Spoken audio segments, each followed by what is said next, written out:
So, there's a, Mr. Chair, noted po yung kay Congressman Marcoleta. Now, may I now be recognized? Abante, now you are recognized.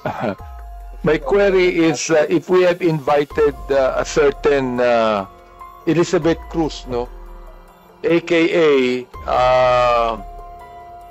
Joey De Vibre, Mr. Chair, if we have invited her and she has an excuse letter, may I know what was the excuse, Mr. Chairman? Consent, please answer the query of Congressman Abante. Please.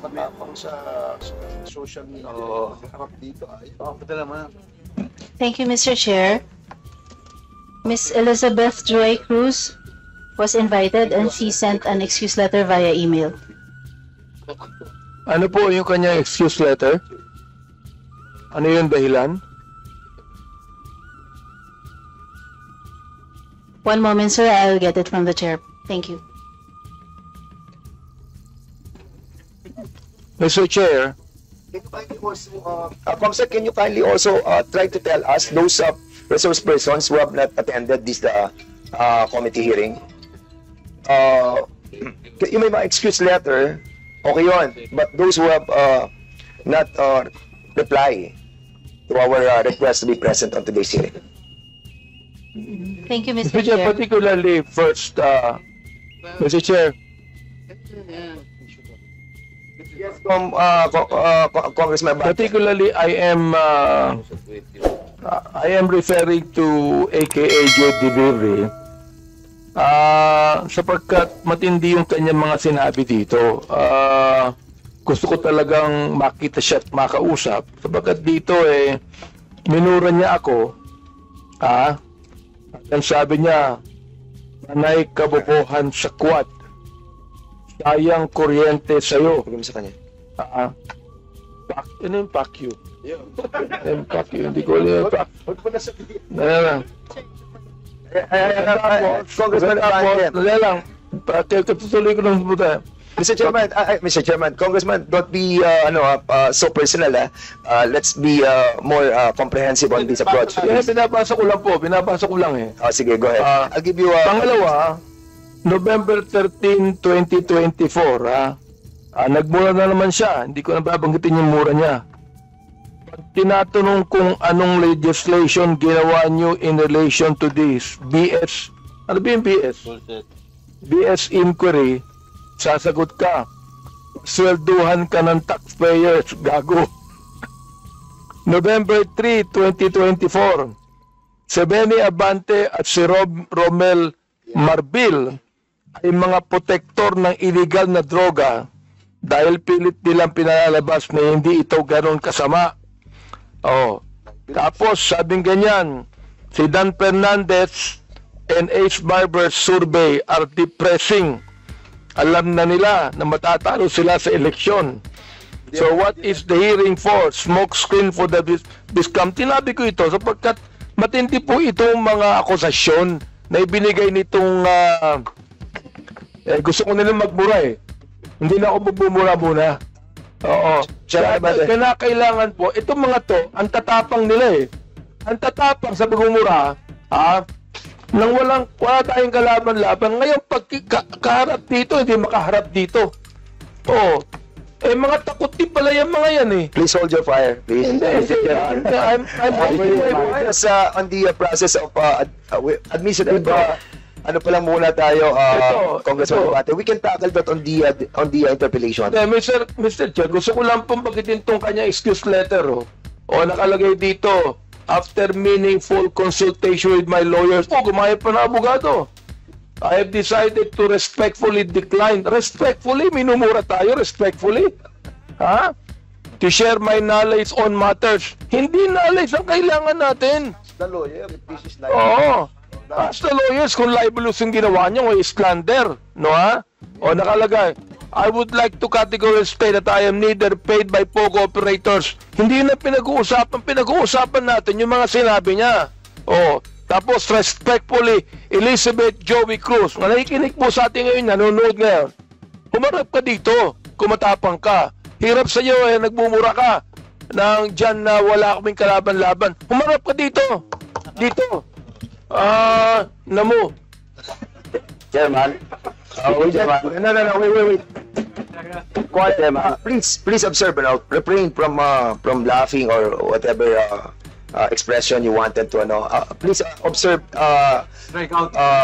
decency and, of course, Chair, I move that we strike out.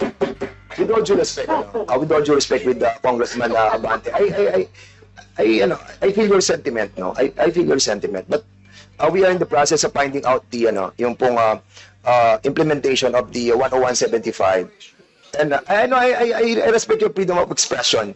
But what I'm trying to tell you is to refrain from the fire that you wanted to express, no? But for now, nandun pa lang po tayo sa administrative matter, and we wanted to finish that, and then we will be discussing, or we will be approving the ground rules. Wala pa po yung ground rules, and kaya nga po doon sana yung kay Chairman Abante do papatak yan sa ground rules. Anyway, having said that, siguro we'll proceed to the next item. Mr. of our Chair, agenda is to approve. So that we can have an orderly hearing, we must first approve the ground rules. I believe that the COMSEC has already distributed copies of the ground rules Correct. To the members present. So therefore, Mr. Chair, I move to approve the ground rules. Yes, there's a motion to approve the ground rules, and I believe that the members of this committee have already received the yung pong ground rules natin, and you have already read it. So siguro I need a second motion for this. Any second motion? Second. This was duly seconded. Any objection? Hearing none, the said motion is now approved. Hindi ko babasahin naman ang ground rules. Yes, hello mga boss. Magandang araw po sa inyong lahat. At nandito na naman po tayo. Tayo po ay meron na naman pong re-reactionan patungkol sa mga issues ng ating bayan ngayon. Ako po mga boss, ibang klase. Talagang mainit po ang usapin ngayon. At napakainit din ng ulo, mga bossing, napakainit din ng ulo ng mga congressman natin. Makikita naman natin, mga boss, na una pa lang, talagang plano na nilang mang-trap. Para sa akin, trap talaga to. Kasi imaginein mo mga boss, nag-iimbita ka pa lang. So you're just mere inviting people. So, at itong mga iniimbitahan mo, meron silang karapatan whether tatanggi sila or pupunta sila. Kasi freedom of choice baga. Inimbitahan ka let's say for example nga, pupunta ka sa isang kasal o inimbitahan ka sa isang kasal, hindi ka pwede. So magsasabi ka na hindi ka pwede. Tapos kailangan mo pa akong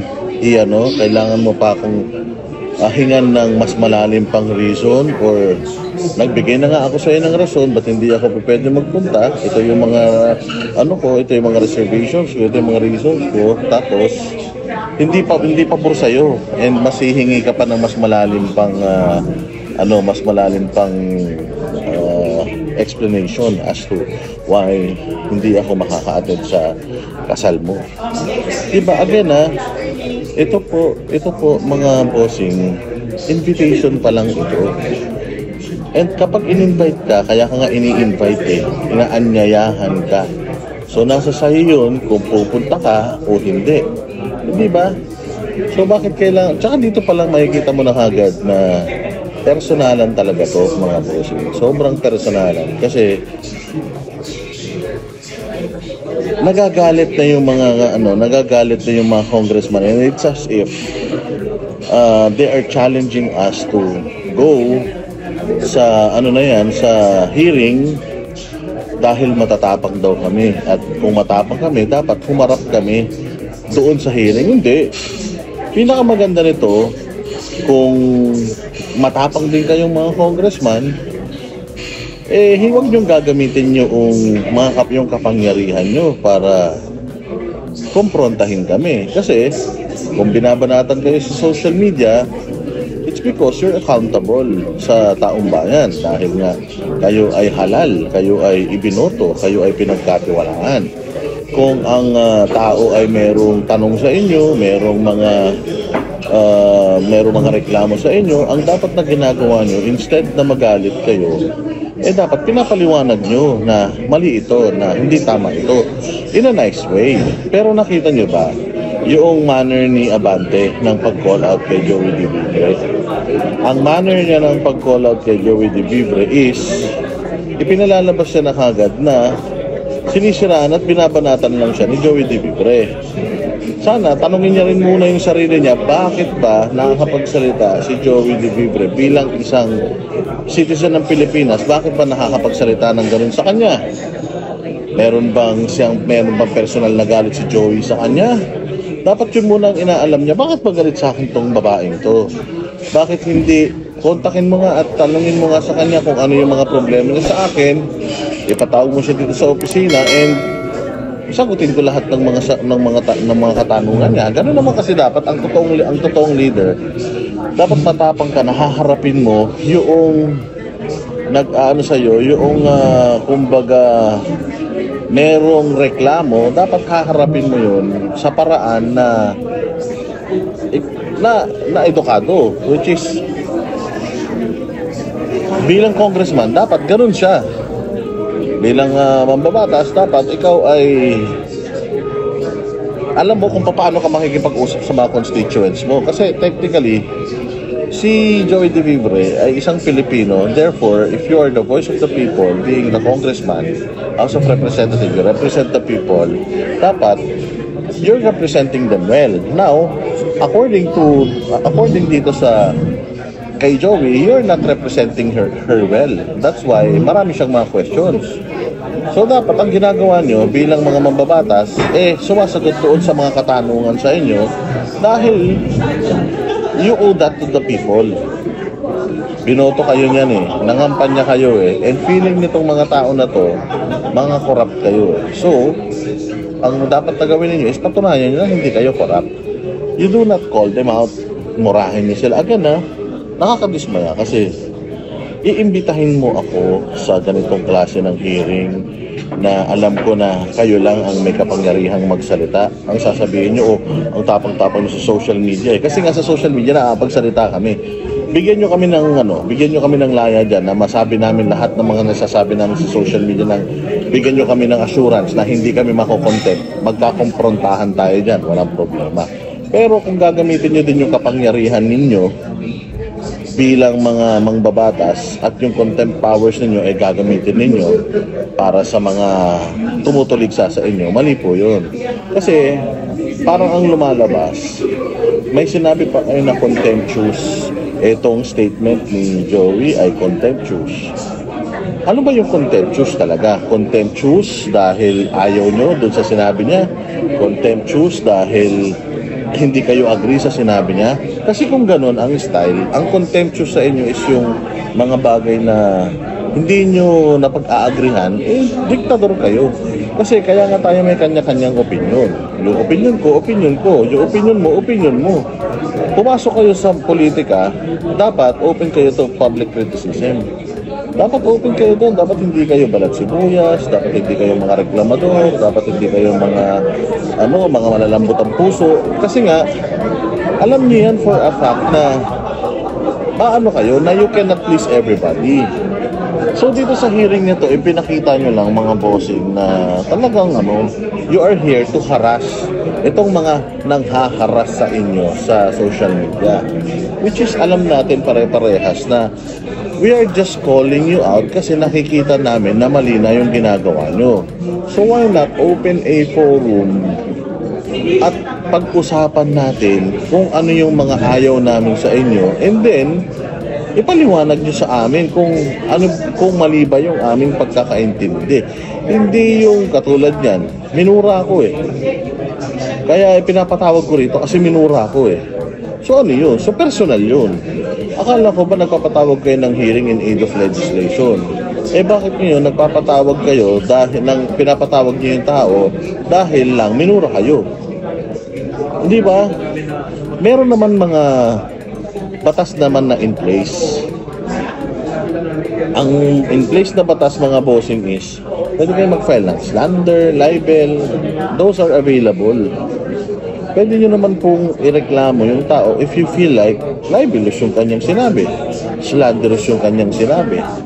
O, pwede nyo naman gawin yun, meron naman tayong korte. Pero bakit kailangan nyo ipatawag yung mga tao para hiyain?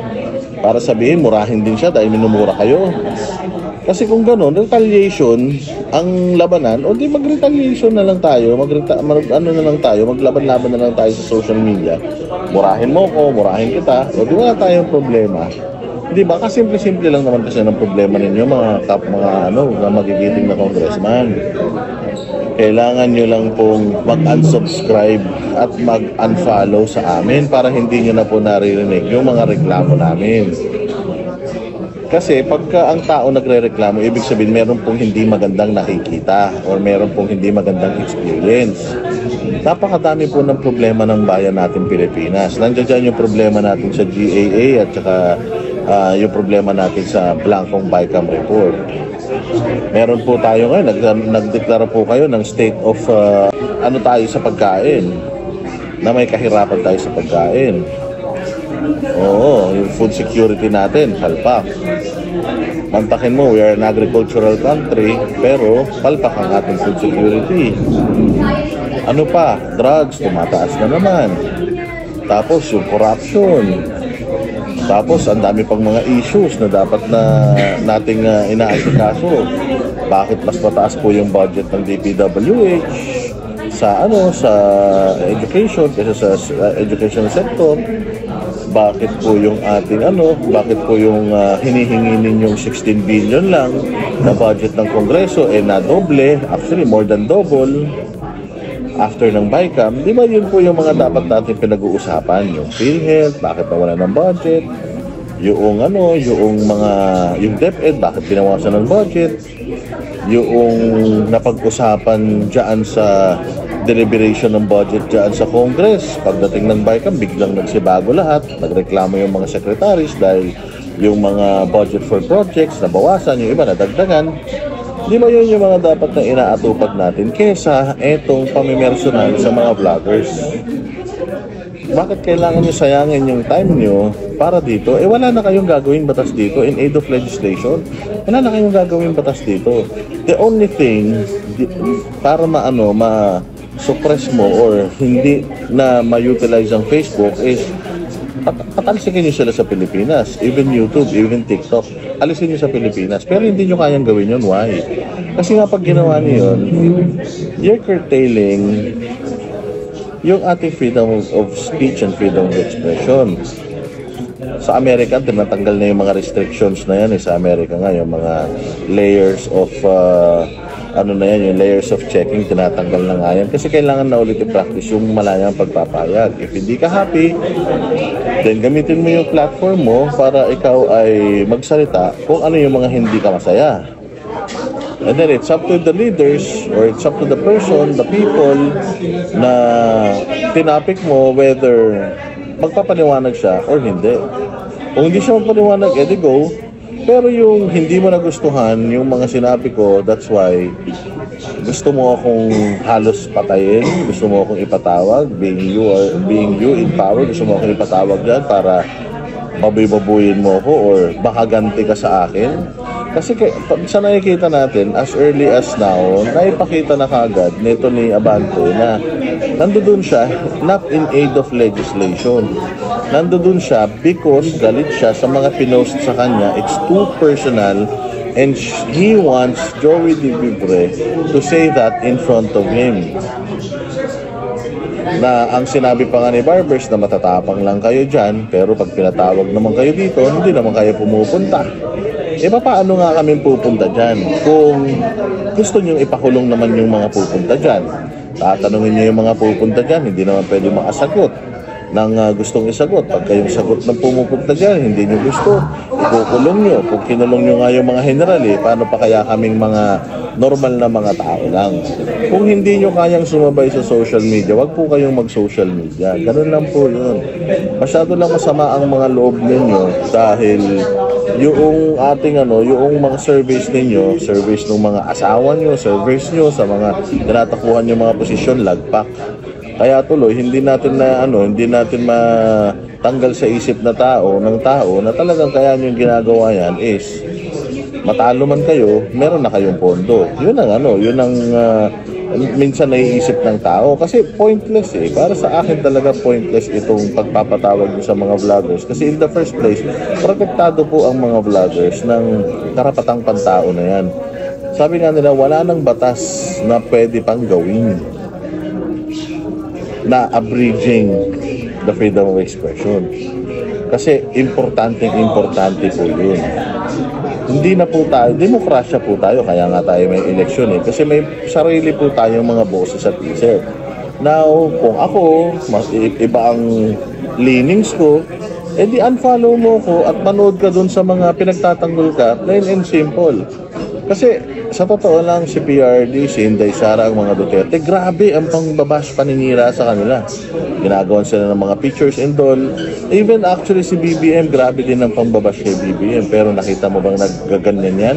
Nakita mo ba si BBM na nag-file ng kaso? Nakita mo ba ang mga Duterte nagpa-inquiry? Nakita mo ba ang mga Duterte nag-file ng kaso? Hindi, kayo lang naman. Ang mga balat sibuyas na kalalakan yung mga tao, masyado kayong apektado sa mga nakikita nyo sa social media. Iyan naman ang tinanim nyo. Yan naman ang image ninyo na ipinakita sa amin eh. That's why, doon namin kayo dinadala. It's because yun yung image nyo sa amin. Now, if you want to change your image sa amin, edi magbago kayo. Edi gawin nyo yung tama. If you feel like yung ginagawa nyo ngayon, tama. O, yun ang problema natin. Sa tingin namin, mali eh. So, sino ang magsasabi, ang magiging judge kung sino ang tama at mali sa ating dalawa? Ayaw ko nung ginagawa mo, ayaw ko nung ginagawa mo, gusto mo yung ginagawa mo. So, sino magsasabi na mali yung ginagawa mo? Hindi ba? It's my opinion to say na mali yung ginagawa mo, and if yung mga tao maniwala sa akin at mag-agree sa akin, doon nagkakaroon yun ng traction. Hindi nyo mapipigilan even the people kung sino yung gusto nilang panoorin, sino yung gusto nilang kausapin sa social media. Hindi ba? Hindi pwede yun, mga bossing. Kailangan talaga itong mga tao ay magkaroon ng malayang avenue kung saan nila may papahayag lahat ng mga gusto nila. So, wag po natin pigilan yun, sir. Unang-una sa lahat, meron pa akong narinig dito na parang sinisilip ninyo yung kita, yung mga OFW na nagpapadala sa mga vloggers. That's none of your business. In the first place, hinahanap nga namin kung saan nyo dinadala yung pera ng taong bayan eh. Hindi nyo nga ipakita eh. Hindi nyo nga maipakita eh. Nagre-request nga si PRRD na open your books. Hindi nyo nga maipakita eh. Tapos ngayon, gusto nyo yung mga vloggers kalkalinin nyo yung mga source of monetization na itong kanilang mga channels. Hindi naman taxpayers money yan. Kung halimbawa man may mga OFW na nagbibigay sa mga vloggers, kusang loob naman nila yan. Hindi naman nila ninakaw yan at hindi mo rin naman ninakaw yan. Di ba? Kayo nga hinahanap namin yung saan nyo dinala yung pera ng taong bayan eh. Hindi nyo nga masagot-sagot eh.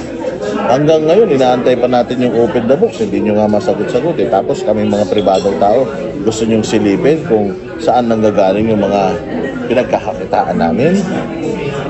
Diba? Maling-mali po yun, sir. Tsaka hindi po kayo ang may-ari ng bayang Pilipinas. Kaya nga, tamang-tama yung sinabi ni Marcoleta. Na bakit? Parang mga pro-Duterte vloggers lang yung pinatawag ninyo. Bakit hindi nyo ipatawag yung ibang mga fake news peddlers? Katulad ni Bongbong Marcos. Bongbong Marcos is a fake news peddler. Paano ko nasabi? Di ba sinabi niya dun sa KOJC, wala ni isa na pumasok na may baril? Kitang-kita naman natin sa ating mga videos na may baril. Again presidente pa to ng Pilipinas, nagkakalat ng peking balita. O ba't hindi nyo ipatawag yan? Di ba? Fake news po yan. Yung kanyang sinasabi, o bakit hindi nyo, vlogger din naman si Bongbong, bakit hindi nyo ipatawag, di ba? O nakita nyo yung huling sagot ni Bongbong Marcos patungkol dun sa public office sa public trust, na hindi daw siya dapat magpa-drug test because hindi daw konektado sa public office at sa public trust. Pwede ba naman yun? So kayo bilang congressman, okay lang sa inyo. Sabagay, wala pang nga nagpapadrug test yata sa inyo. Hanggang ngayon, tagal-tagal na nung hamon natin. Hanggang ngayon, wala pa rin nagpapadrug test sa inyo. So yun mga bossing, ang mga issues na dapat na ating hinaharap, na ating sinusolusyonan. Meron tayong shortage sa pagkain, yung dapat yung ating sinusolusyonan. Meron tayong problema sa pondo, dahil pwedeng itong pondo na to ay magamit para magamit ng mga maruruming politiko para sa kapakanan nila. Di ba yun ang dapat nating iniintindi. Ito kasi ang pinakamasama sa lahat mga boss. Para na tayong communist na bansa or para na talaga tayong komunista. Ipinagkanununan natin yung mga kaluluwa natin sa mga komunista dyan sa Kamara na sila na nagko-control. Kasi po, dapat sumusunod po tayo sa batas. Meron pong mga batas. Meron pong mga nabalangkas na batas in place para i-utilize natin. Pero itong ginagawa natin, pinipersecute natin yung mga taong nagsasalita against us. Instead na kinokorek natin, instead na sinasagot natin yung mga tanong nila, ang ating sagot sa mga questions nila is, ano na to? Harassment. Ito pinakamasaklap. Pag tinanong mo kung saan dinala yung pera, iniisip kagad nila na iniisip mo, nangurakot sila. Nagtatanong ka lang naman saan mo dinala yung pera. Diba? Nakakalungkot, nakikita natin yung mga congressman na to, they're talking about ethical standards, pero nagmumura ka, minumura mo yung vlogger na nagmura sa'yo. Pastor ka pa naman. So, nasa ng ethical standards ng Congress? So, gusto nyo kaming gawan ng ethical standards, gusto nyo kaming gawan gusto nyo gumawa ng control, o gusto nyo kontrolin ang social media at ang mga komento namin. Unang-una sa lahat, hindi po kami newsmakers. Pag na pinapupunta nyo yung mga tao dyan dahil lang hindi nyo gusto yung mga sinasabi nila. Sinabi nyo sa invitation ninyo or sa mga pronouncement nyo earlier na pogo vloggers, narco vloggers, di pag nagpunta ako dyan, tinanggap ko na kagad na narco vlogger ako. Kung nagpunta ako dyan, tinanggap ko na kagad na pogo vlogger ako, di ba? Hindi ako papayag din na pupunta ako sa arena, sa playground ninyo at makikipaglaro ako sa inyo, no? This is our playground. Playground nyo yan. You have a job. Gumawa kayo ng batas. Gawin nyo yung trabaho nyo. Kami dito, wala nang kwenta tong ating mainstream media, hindi na nila nagagampanan yung trabaho nila. Kaya kami na yung gumagawa para sa kanila. Sinisita namin lahat ng mga kabulastugan ng mga nasa gobyerno. So mali po yun. Hindi pa nagsisimula yung hearing, tinatawag nyo ng narco-vlogger. Hindi pa nagsisimula yung hearing, tinatawag nyo ng mga pogo vloggers. Siyempre hindi kami papayag na gano'n. Unang usalat, hindi naman kami pogo, hindi naman kami connected sa pogo. Hindi rin naman kami konektado sa mga drug lords. Sabi ko nga sa inyo, kung gusto nyo, sabay kami ni Bongbong Marcos magpa-drug test. Di ba? O para talaga magkaalaman kung ano tayo, kung sino bang addict sa ating dalawa. Kasi syempre, alaga naman drug. Funded ako ng mga drug lords, tapos hindi ako nagdodroga. Di ba? Sobrang weird naman nun. Kaya yan mga boss, hindi kami sumisita dahil lang galit kami sa inyo. Sumisita kami dahil mali yung ginagawa ninyo. At haharap po kami dyan, basta bigyan nyo kami ng patas na laban. I-assure nyo na walang contempt. Kung gusto nyo ng asaran lang, kupalan lang. Kasi parang nangyayari is, kinukupal nyo kami sa social media, malakas kayo sa social media. Dito tayo sa Congress, malakas kami dito, may kapangyarihan kami. O dito tayo magkupalan. Siyempre, hindi kami papayag. Pupunta kami sa bahay nyo, tapos doon tayo maglalaro. Pwede yun. Home court nyo yan di ba? Kung ayaw nyo sa amin, ayaw nyo sa mga sinasabi namin, hindi kayo manood sa amin. I-block nyo kami sa social media nyo para hindi tayo nagkakasamaan ng loob. Kasi nga, yung channel po namin, real talk. Kapag mahina ka, masasaktan ka. Kapag katotoo yung mga sinasabi namin sa'yo, masasaktan ka. Ganyan simple. Address ninyo lahat ng problema ng bayan natin Pilipinas, magtrabaho kayo na matino, yung resulta ng ating diskurso. Pero kung feeling namin, ninanakaw nyo pera ng taong bayan, feeling namin you're taking advantage of yung kahinaan ng mga Pilipino, labo-labo tayo dyan. Kaya huwag kayong magalit sa aming mga vloggers, kayo mga congressman, dahil kami, bilang mga Pilipino na gusto ng umunlad ang bayan natin, gusto namin na magkaroon ng mga leaders na maayos. Kaya sa mga apektado, sabi nga nila, kung sino yung unang umaray, yun yung guilty. Dito sa issue na to, masyado kayong sensitive na hindi naman nyo dapat ginagawa, na hindi nyo naman dapat inuugali, knowing na mga halal kayo ng bayan. Halatang halata na dito gusto nyo nang gawin is iharas talaga etong mga vloggers, at actually mga pro-Duterte vloggers lang ang pinatawag para gisahin nila. And nung nakita nila na walang umaten, talagang banas na banas sila. Yung iba naman nagbigay naman ng kanilang mga ng kanilang mga reason bakit di naka-attend, pero pinapa-showcase pa din. Kasunod nito talaga, ikukulong talaga lahat ng mga vloggers kasi nga mag-election, so para hindi na tayo makapag-vlog. Aside from that, yung impeachment ni VP Sara para hindi na natin malabanan, yung disinformation nila para hindi na natin malabanan. So they're trying to silence us by what?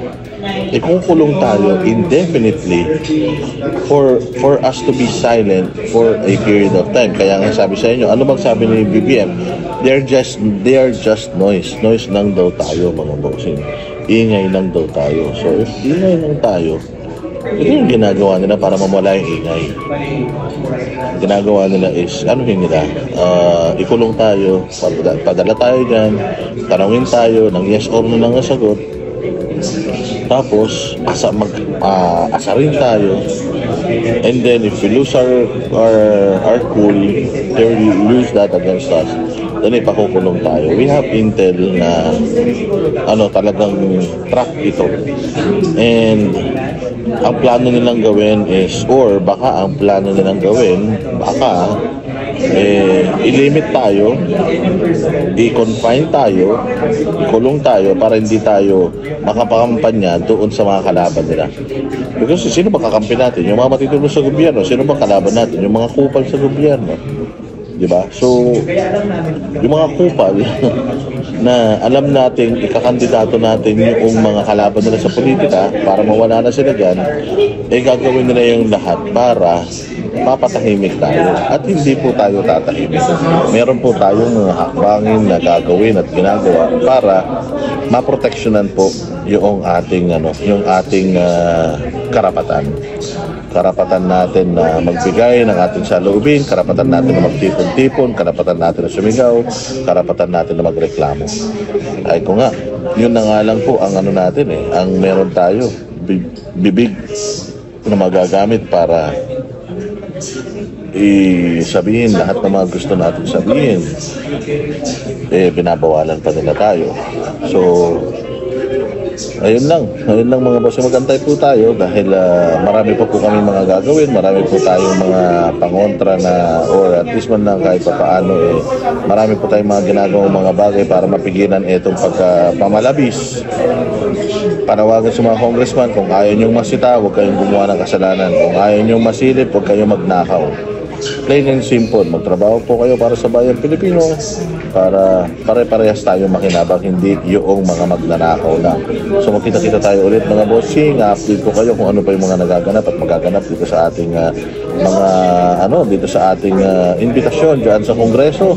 At mapagmasid po tayo, tingnan po ninyo yung mga report. Grabe yung report na lumabas, at least 70% ng mga Pilipino ay nakahook sa mga social media platforms, YouTube, Facebook, TikTok, na nakahook. Pati pagkain, mga bilihin ni dyan na nila daw tinatransact through dito sa mga sa mga social media platforms na to. So again, mga bossing, thank you very much. Mabuhay kayo at mag-subscribe, mag-like, mag-share, at marami pa po itong mga gagawin natin mga video. Pasensya na kayo, wala po tayo sa studio dahil tayo po ay nakikisa dito sa laban na ito.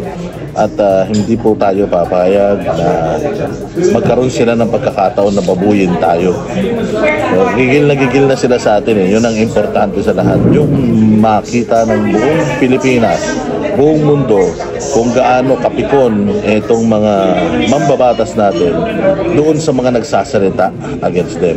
Enough para anuhin nila, para personalin nila. At alam naman natin na ginagamit lang itong hearing na ito para mangharas ng mga kalaban nila at ng mga nagsasalita against them. So, napakapangit po niyan para sa bayang Pilipinas. Kaya maging mapagmasid po tayo at maraming salamat sa inyong panonood. Magkita-kita po tayo ulit hanggang sa susunod ng vlog. Good. Ayan, sir. Mr. Chair, I think this must be answered by the social media platforms, but as far as our dialogues in the past are concerned, may different monetization schemes. Yung sinasabi po kanina is for YouTube. For TikTok, for example, if you are a content creator, kailangan sumali ka, but you have to garner 10,000 shares, I think, or likes within 30 days para maging eligible ka sa program, para mag-monetize ka. So, ang gagawin nila is lalagyan ka nila ng ads. And let's not talk about political vloggers. Let's talk about commercial vloggers. I think it is well known that a lot of these commercial vloggers have become celebrities. One, yung isa nga po, inabol ng BIR dahil sinabi niya sa isang vlog niya rin na kumikita siya on a daily basis ng millions. So this is not old news. Ang ano lang, sir, is dapat ilagay mo na verified account ka at ang account mo is content creator. For example, in my case, my page is nakasulat government official. So therefore, I cannot be eligible for that particular program. So yes, meron pong monetization scheme. You have last two questions. Yeah. Okay, Mr. Chair, let me go back to Ms. Maluno. Nabanggit mo kanina na may epekto, for example, sa mga tumatakbo sa eleksyon, yung fake news ng mga vloggers, especially kung hindi sinasagot. Now, I'd like to find out sa anong level, for example, like, mas may epekto ba ito sa mga senior citizen o mas may epekto ito sa mga kabataan?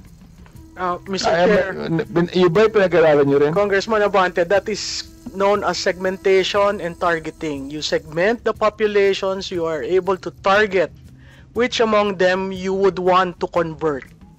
But conversion is not online. Marami pong nagsasabi, pag marami akong followers, I will win. I would like to disavow that paniniwala because followers are not voters. So you may have 500,000 followers but actually 10,000 voters. So why will you invest on something na you are not directly talking to voters? So yun, sir, tanong mo, kailangan... so katulad din yan ng sa pag-survey yung awareness. Yes, sir. Saka yung trust. Trust, okay. So you segment, there is senior citizens. Senior citizens are hardcore voters. They will not change. The only one that changes are the new blood. Your 18 to 25, ang issue niyan kinabukasan. Yung 26 to 35, trabaho. Yung 36 to pataas, pabahay or health. So magkakaiba ang mga issues niyan. So pag sinegment mo yung population mo ng voters, sir, meron kang resulta ng election mo before. You segment that by barangay. You segment that by, may connectivity ba ako doon? Sino ang sasagutin ko using that data? Okay, Ms. Malu, what if, for example, ito kalaban mo to, opponent, political opponent mo yan, no? What, for example, ginamit niya yung fake news na sinabi ng vlogger, ginamit niya at yun ang sinabi niya paninira sa candidate. Is he liable also, like the vlogger? Mr. Chairman, that's why I kept saying, please respond to attacks immediately so that it does not become your narrative. Napakahirap pong habulin yaang kaguluhan sa online, lalo na eleksyon. So, ako ho, ang suggestion ko, maaga pa, kinorekt nyo na so that hindi siya ang issue sa 45-day campaign period. Sana may comment tayo to, Mr. Chair. Pero anyway, si ICC, no, I'd like to ask si ICC, for example, like, ito, yung katanong ko kay Ms. Malu kanina, na yung opponent mo sa politiko, for example, ginamit yung fake news ng vlogger laban sa'yo. Is he liable?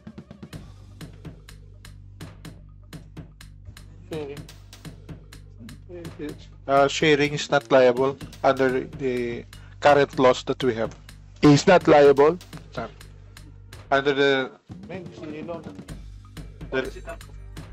Yung origin lang. For example, like, itong vlogger na ito nagsabi ng masama sa kandidato, no? Tapos ginamit tong kalaban yung masamang yung sinabi. The same words. So yung political appointment is not liable. basta shared content, hindi siya illegal Sir, at this point. Sir, if I may help, sir, as a general rule, sharing is not. That's why we compared yung batas natin sa POMA law of Singapore, where sharing, kapag katinag na siya as small information or disinformation, itag na siya, hindi mo siya pwedeng i-share without the proper context. Pwede mo i-share pero lalagay mo yung response. That's the Singapore method. Pero sa atin, sir, pag shinare, kailangan po talagang hanapin yung original poster. Yeah, thank you, Mr. Chair. Yun lang.